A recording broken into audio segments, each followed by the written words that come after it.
हृदय की बात कह रहे हैं कि अगर आप साधन कर रहे हो तो अपने साधन को बचाना भी सीखो, उसको लुटाओ मत, गलत जगह मत लुटाओ। किसी को पीड़ित देख रहे हो, दुखी देख रहे हो, फिर प्रार्थना कर दो, अपना भजन दे दो, चलेगा।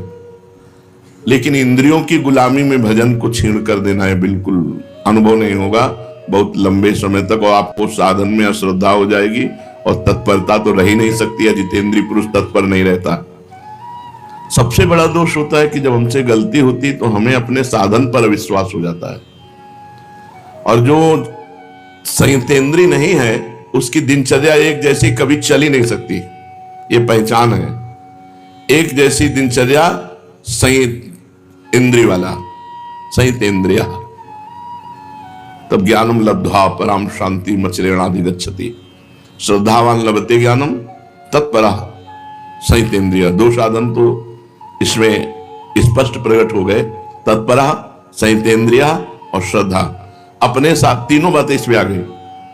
अपने साधन पे पूर्ण श्रद्धा सर्वश्रेष्ठ समझना, और तत्परता पूर्वक लगन पूर्वक साधन को करना, और साधन में कोई छिद्र न रहने पावे। जैसे आप वैरागी हैं तो किसी माता बहन से किसी तरह संबंध न होने पावे। माता बहनों को चाहिए कि किसी तरह पुरुष से संबंध न होने पाए, किसी भी तरह। अगर आपने इस आज्ञा का उल्लंघन किया तो नष्ट हो जाओगे, और जब नष्ट हो गए तो न मन लगेगा तुम्हारा साधना में, न भजन में, बिल्कुल नहीं लगेगा। और ऐसे रोज उत्साह बढ़ता चला जाएगा। देख लेना, कुछ दिन जब तक पाप नष्ट होते हैं तब तक आनंद नहीं मिलता, नहीं फिर जब आनंद मिलने लगता है, निष्पाप हृदय हो जाता है, फिर क्या कहना, फिर तो कोई रोक ही नहीं सकता परमार्थ में। तो साधन सिद्ध होने में सबसे बड़ा योग है संयतेंद्रिय का। श्रद्धा और तत्परता ये तो जरूरत है ही, लेकिन ये होते हुए भी यदि अजितेंद्रिय है तो अनुभव नहीं होगा। साधन कम हो रहा है लेकिन संयतेंद्रिय है तो बहुत जल्दी लाभ मिल जाएगा। इस पर जरूर ध्यान दिया जाए। संयतेंद्रिय में हर इंद्रिय का संयम है। श्रवणेन्द्रिय, घ्राणेन्द्रिय, नेत्रेन्द्रिय, रसेन्द्रिय, जनेन्द्रिय। खास करके दो में बिगड़ता है साधक, रसेन्द्रिय और जनेन्द्रिय में। अगर रसेन्द्रिय ठीक है तो फिर जनेन्द्रिय का शासन कर सकते हो, और रसेन्द्रिय ठीक नहीं तो जनेन्द्रिय का शासन नहीं कर सकते हो। रसेन्द्रिय ठीक है और जनेन्द्रिय का कुसंग हो रहा है तो भी नहीं बच पाओगे। 5 मिनट हम हंस करके बात कर लेते, 5 मिनट में तुम्हारा सब काम हो जाएगा। तुम्हारे चित्त का अपहरण हो जाएगा, तुम्हारा ध्यान खिंच जाएगा, तुम्हारी मानसिकता बिगड़ जाएगी, तुम्हारे अंदर काम वेदना जागृत हो जाएगी, इतनी असहनीय हो जाएगी कि आप भ्रष्ट हो जाएंगे। ये हम बातें नहीं कर रहे, बिल्कुल यथार्थ कह रहे हैं। चाहे जितने तुम प्रवीण हो, तुम्हारी बुद्धि को भ्रष्ट करके और कुमार्गगामी प्रक्रिया करा न दे माया, तो फिर माया क्या है? इतनी बलवती, इसलिए शास्त्र की आज्ञा का उल्लंघन कदापि नहीं। पूरे जीवन भर जिनको सेवा दी गई है उनके ऊपर भगवान का सुदर्शन चक्र है, वो बुद्धि सुधारेंगे। साधन को चौपट करने का बिल्कुल सरल उपाय, इधर उधर ताक झाक शुरू कर दो, तुम्हारा साधन चौपट। अब तुम्हारा एकांत में चिंतन उसी का बनेगा। साधक चाहे स्त्री साधक हो चाहे पुरुष साधक हो, जब तुमने जीवन को भगवान को अर्पित किया है तो एक बार निराशा अपने मन में डाल लो, मुझे जीवन में कभी पुरुष संयोग नहीं करना, ना हस्तमैथुन करना है, ना किसी प्रक्रिया को स्वीकार करना है। ऐसे ही मुझे जीवन में कभी स्त्री संयोग नहीं करना, ना किसी प्रकार की कोई प्रक्रिया करनी। अजितेंद्रीय पुरुष को सफलता कभी मिलती ही नहीं परमार्थ में। इसलिए बहुत संयम, बहुत संयम, और यही संयम तुम्हारी तपस्या बनेगी, और यही तपस्या भगवान की प्राप्ति कराएगी। तास्तितिक्षस्व भारत, ये आने जाने वाले विकार हैं, और ये तभी विकार हावी होते हैं, हमने देखा है, जब भोजन गलत हो जाएगा या संग गलत हो जाएगा, तभी विकार हावी होते हैं। भोजन और संग, ये दो अगर बिगड़ गए तो साधना को चौपट कर देंगे। इसीलिए थोड़ा जबान संभाल के खाओ और दिमाग होश रखकर संग करो। ये कोई एक सौभाग्य का विषय नहीं कि स्त्री मिल जाए या पुरुष मिल जाए या खान पान के मारा घूम रहा है संसार इसी में। तुम सौभाग्यशाली हो जो इसके त्यागी हो, इसका त्याग कर रहे हो, ये तुम्हारा सौभाग्य है। ये सौभाग्य नहीं कि कोई स्त्री मिल जाए या किसी स्त्री को पुरुष मिल जाए भोगने के लिए, नरकी गतियों में भी मिलता है। ये तो हर जीव भोग रहा है। धन्य है वो काछ वाछ मल निश्चल राख है, धन धन जननी तेरी रे। धन्य है वो, उसकी माँ धन्य है जिसका काच जनेन्द्री पवित्र, वाकेंद्री पवित्र और मन पवित्र, जो लंगोटी का पक्का, जबान का पक्का, मन का पक्का। अगर जीवन भगवान को दिया है तो ये पक्का कर लो कि चाहे विष्णु की सुंदरी आ जाए, चाहे विष्णु के देवराज ही क्यों ना आ जाए, दोनों पक्षों में बिल्कुल निश्चित। और जिस दिन तुम्हारा मन खराब हो उस दिन उपवास कर लेना, ये हम दवा बता रहे हैं। जय दिन खराब रहते दिन भोजन मत पाना, पानी केवल पीना, अपने आप ठीक हो जाओगे। कोई अन्न दूषित गया है या कोई संग दूषित हो गया, विचार की अंदर की वृत्ति भी दूषित हो जाती है। अगर बुद्धि कामुक हो रही है, मन परेशान कर रहा है, भोजन छोड़ दो। एक दिन, एक पहर, दो पहर, तीन पहर, चार पहर, जब तक बुद्धि भजन में ना लगे तब तक भोजन न करो, अपने आप ठीक हो जाएगा। और ब्रह्मचारी हो, इसलिए ऐसा हो नहीं सकता कि भोजन नहीं किया तो आप शक्तिहीन हो गए। ऐसा नहीं होगा, आपके अंदर तेज रहेगा, आपके अंदर उछाली रहेगी, पूरी दिनचर्या होगी। और ये कोई जान न पावे, ये छपवाओ मत कि भैया ये 2 दिन से भोजन नहीं पा रहे हैं। नहीं, हमारा पेट दर्द कर रहा है या हमारे को अनुकूल नहीं पड़ रहा है, स्वास्थ्य ठीक नहीं है। अब सेवा पूरी करो, भोजन बिल्कुल मत करो, अपने आप ठीक हो जाएगा। ये साधन में बहुत जरूरी पॉइंट है, नहीं तो आपको अनुभव नहीं होगा। जिनको ये लगता हो कि गंदे आचरण करते हुए हम भगवत प्राप्ति कर लेंगे, तो हमें लगता है कि बहुत बड़ी भूल कर रहे हैं। वो अचानक भगवान कृपा कर दें तो घोर पापी को भी परम पद दे दे। लेकिन सिद्धांत ऐसा है, संयत इंद्रिया, अपनी इंद्रियों को बस में रखो। उसके लिए कुछ भी छोड़ना पड़े, कुछ भी छोड़ना पड़े। साधक और विषयी में क्या अंतर है? विषयी भोग प्रधान होता है, साधक भगवत प्रधान होता है। उसे भोग मिले, वो भोगों में राजी हो गया, वो भगवान में राजी होगा, भोगों में नहीं राजी होगा। साधक वही है जो भोगों में राजी ना हो। साधक प्रत्येक भोग भगवान के भजन के लिए करता है। भोजन, पानी, खान पान, व्यवहार, उस विषय को स्वीकार करता है जिससे उसका भजन बढ़े। भजन नष्ट हो जाए ऐसा पहनावा नहीं, ऐसा भोजन नहीं, ऐसा व्यवहार नहीं, ऐसी क्रिया नहीं, ऐसा संग नहीं। विषयी पुरुष जिससे भोग बढ़े वो वही आचरण करता। शरीर को सजाना, अच्छे अच्छे रजोगुणी भोजन पाना, एक दूसरे की तरफ देखना, जिससे भोग प्रवृत्ति बढ़े विषयी पुरुष वही आचरण करता है। और जिससे भजन प्रवृत्ति बढ़े वही साधक है जो भजन प्रवृत्ति बढ़ाने वाला आचरण करे। प्रत्येक कर्म भगवान के लिए करे, प्रत्येक कर्म का फल भगवान, भगवान के सिवा जिसके जीवन में नहीं वो साधक। और जो प्रत्येक कर्म भोग के लिए करे, प्रत्येक कर्म का फल भोग, वो विषयी पुरुष है। साधक अपने को कैसे जाने कि मैं सही चल रहा हूं? साधक अपने को कैसे जाने कि मैं सही चल रहा हूं? जब चित्त में बुरे अपवित्र विचार ना आने लगे। आचरण की तो बात बहुत दूर रही, चित्त में बुरे और अपवित्र विचारों का अभाव हो जाए,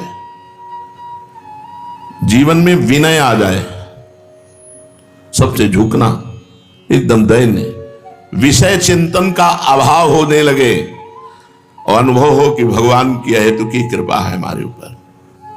शांति, एकाग्रता, आनंद, संतोष, क्षमता और प्रेम ये बढ़ने लगते हैं। जब साधक की साधना सही चलती है तो उसके चित्त में विषय चिंतन नष्ट हो जाता है। विषय चिंतन ही नहीं होता तो क्रिया की बात क्या? तब उसके हृदय में क्रमशः शांति, एकाग्रता, आनंद, संतोष, क्षमता, प्रेम ये जागृत हो जाते हैं। यही साधना की सफलता है। बड़ा डर लगता है अच्छे अच्छे साधकों को भ्रष्ट होते देख करके, अच्छे अच्छे साधकों को भ्रष्ट होते गिरते देख करके बड़ा डर लगता है कि हम कैसे चल पाएंगे जब अच्छे अच्छे साधक गिर जाते हैं। नहीं, डरने की बात नहीं है। जिनको अपनी साधना का अभिमान होता है वही भ्रष्ट होते हैं। जिनको अपनी साधना का अभिमान होता है वही भ्रष्ट होते हैं। साधक परम प्रवीणता पूर्वक जरा भी दोष अपने अंदर जिसको देखे उसको नष्ट कर डाले, दोष पनपने न दे। अपने को वो साधक कभी सुरक्षित न समझे जिसके अंदर ये सब भोग वासना के दोष हैं और वो आनंद से है। जैसे कांटा चुभा हो तो हर समय परेशानी रहेगी कि निकलना चाहिए, ऐसे हर समय जो हमारे अंदर भोग वासनाएं हैं, इनको निकाल फेंकने के अंदर प्रयत्न रहना चाहिए। क्या उपाय करूं?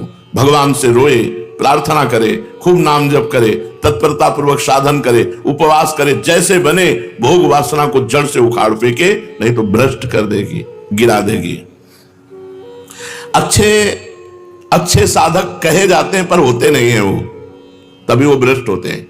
दूर से दिखावे में अच्छे कहे जाते हैं पर अंदर से वो अच्छे होते नहीं हैं। दो कारण, पहला अभिमान के कारण भ्रष्ट होते हैं, और दूसरा वो अच्छे कहे जाते हैं, होते दम्भी है, पाखंडी होते हैं, तभी वो भ्रष्ट होते हैं। नहीं, अच्छा साधक कभी भ्रष्ट नहीं हो सकता, क्योंकि वो कुसंग करेगा ही नहीं, वो कुसंग की वृत्तियों को ही नष्ट कर देगा। जब हर समय भगवान के भजन में लगा है तो कुसंग का अवसर कहां से है? साधक साधना के प्रकाश में अपने दोषों को देखता है, मेरे अंदर ये दोष है, और भगवान से प्रार्थना करके भजन के प्रभाव से उस दोष को जड़ से नष्ट कर देता है। जो दोष होते हुए अपने को सिद्ध मानने लगते हैं, भगवत प्राप्ति हुई नहीं और अंदर सब दोष भरे हैं, और 4 लोग दंडवत प्रणाम कर लिए, चेला बन गए, तो अपने को सिद्ध मानने लगते हैं। ऐसे लोगों की बड़ी बुरी दशा होती है, भ्रष्ट होते हैं, पक्का भ्रष्ट होते हैं ऐसे लोग, क्योंकि साधना में प्रियता नहीं, अपने को सिद्ध मान के पुजवाने लगे, और सारे दोष अंदर हैं, अभी दोषों का नाश हुआ नहीं। जहां कुसंग का संयोग हुआ वहां भ्रष्ट हो गए, नष्ट हो गए। ऐसी अवस्था में बुरे संग में वो फंस जाते हैं। दबे हुए दोष उनको अपना गुलाम बना लेते हैं, साधक को साधना पथ से भ्रष्ट कर देते हैं। इसलिए डरो नहीं, अभिमान से डरो और अपने दंभ पाखंड से डरो। जो है नहीं वो दिखावा मत करो, अपने अंदर दोष है तो ग्लानि करो, पश्चाताप करो, भगवान से प्रार्थना करो।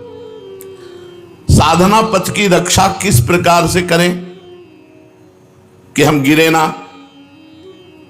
अगर श्रद्धा का पाथेय है, भक्ति का कवच है और नाम जब अंग रक्षक है तो डरने की बात नहीं।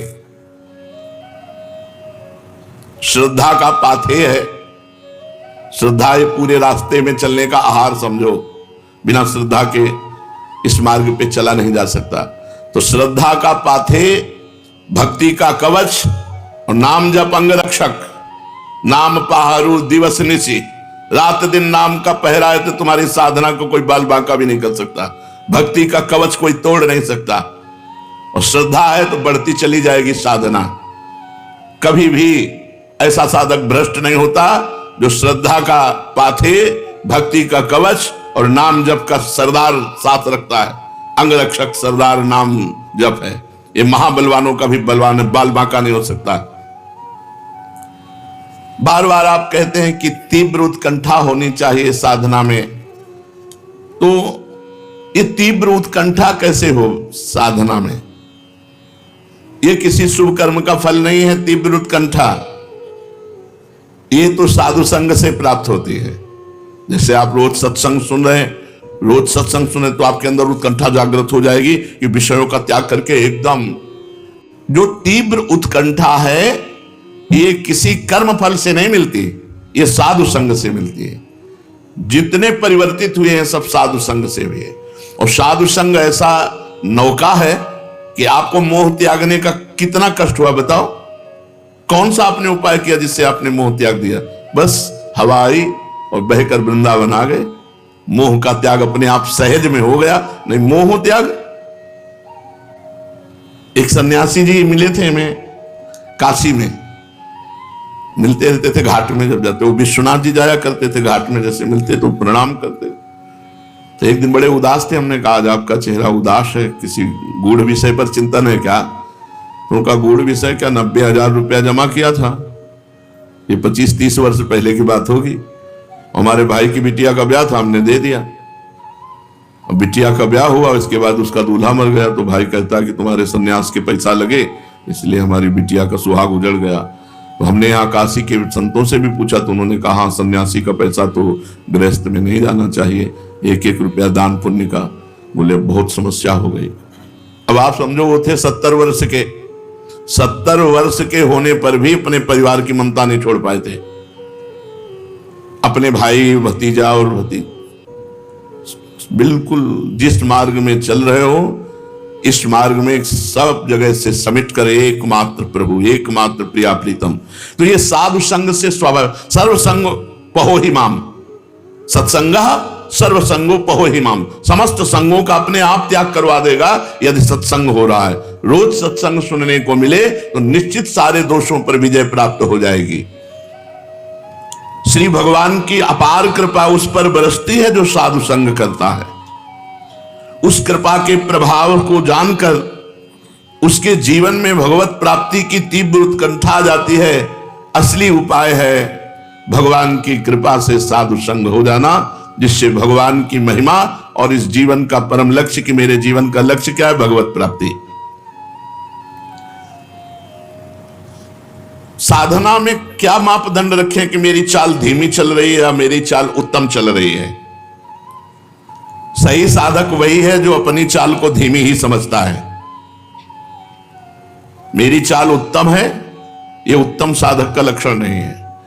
मैं बहुत अधम हूं, जैसा भजन होना चाहिए, जैसी साधना होनी चाहिए वैसी मेरे से नहीं हो रही, ये अंदर बना रहना चाहिए। साधक को कभी अपनी साधना में संतोष नहीं होना चाहिए। अच्छा चल रहा है, नहीं, अभी अच्छा कहां चल रहा, अभी राधा बोलते आंख में आंसू कहां आया, अभी श्री जी कहां दिखाई दे रहे हैं, अभी अच्छा कहां चल रहा है। साधना में जितना संतोष होगा उतना ही वो आगे बढ़ेगा। जब अपनी चाल धीमी मानेंगे तो आपकी उत्तम साधना होगी, यही मापदंड है।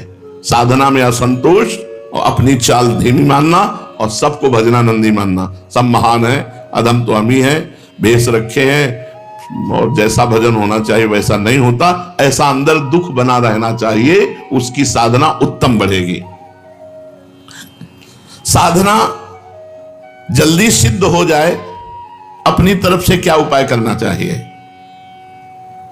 भगवान का दृढ़ भरोसा, दृढ़ आश्रय। साधना सिद्ध होने का उपाय, सब दोषों से मुक्त होने का उपाय, भगवान का दृढ़ भरोसा। हम वही मुंह की खाते हैं जहां भगवान की आज्ञा का उल्लंघन करते हैं, शास्त्र आज्ञा का उल्लंघन करते हैं, पक्का समझ लो। गुरुदेव भगवान कहते थे चाहे 24 घंटा भजन कर लो, अगर 1 मिनट भी आज्ञा का उल्लंघन करोगे तो 24 घंटे के भजन का आनंद अनुभव नहीं कर पाओगे। बिल्कुल ठीक रकील पे चले, जो रकील खींच दी गई वैसे लकीर का फकीर। फकीर कौन? जो लकीर का फकीर, जो गुरु ने लकीर खींच दी कि इस पे चलना है, बस इधर नहीं इधर नहीं, राई के सम चलत ही हो तो और की ओर, राई भर पैर उतार दिए लकीर से तो फकीरी में अंतर आ जाएगा। लकीर का फकीर, जो गुरु ने शास्त्र ने लकीर खींच दी बस उसी पे चलना है। इधर उधर गाड़ी उतारोगे पलट जाएगी। जो जीटी रोड बना है उसी पे चलो।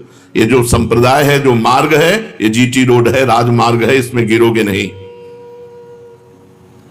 अपनी जान में प्रयास में कमी न रखे, साधना का अभिमान न रखे और भगवान का भरोसा रखे तो जल्दी साधन सिद्ध हो जाता है। साधन में साधक को मेल जोल बढ़ाना ठीक है कि नहीं?